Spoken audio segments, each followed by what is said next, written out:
Muzej vazduhoplovstva.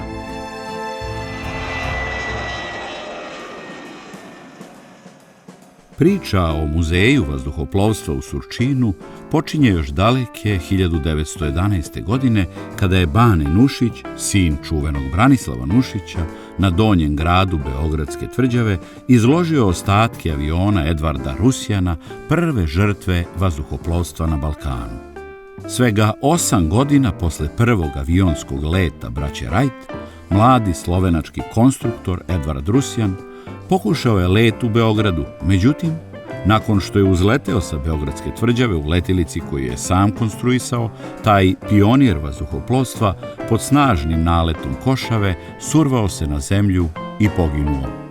Deo rebra uništene letilice, beogradskog Ikara, kako su Rusjana posmrtno nazvali, kog je sačuvao mladi Nušić, koji je bio među spasiocima, bio je kasnije prvi eksponat muzeja jugoslovenskog vazduhoplovstva, a na otkinutom delu aviona Bane Nušić je napisao: pao u 11 časova, izdahnuo posle 7 minuta.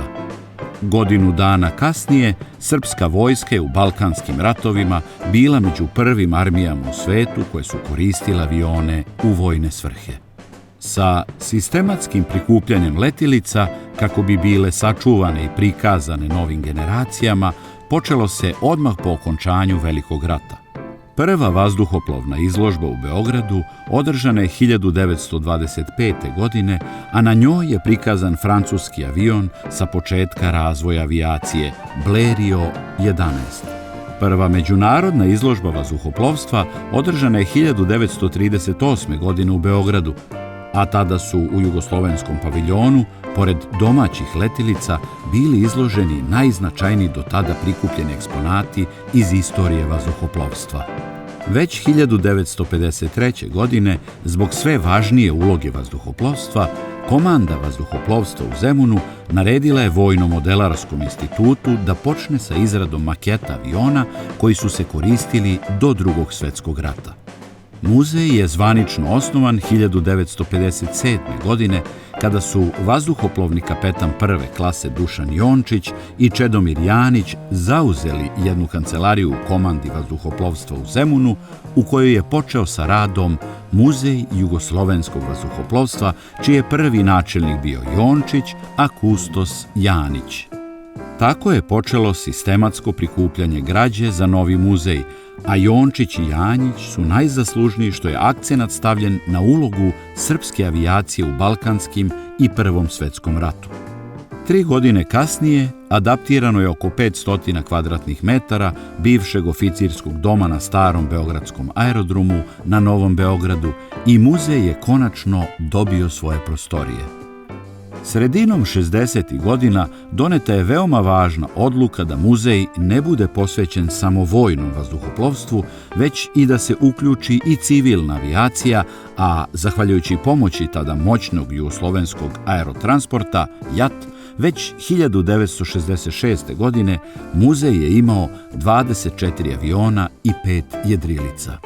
Već tada je bilo jasno da je muzeju sa eksponatima kakvi su avioni i nekoliko stalnih zbirki potrebna nova zgrada. Bilo je to vreme izgradnje Novog Beograda, pa su oko starog aerodroma počeli da niču blokovi novih zgrada.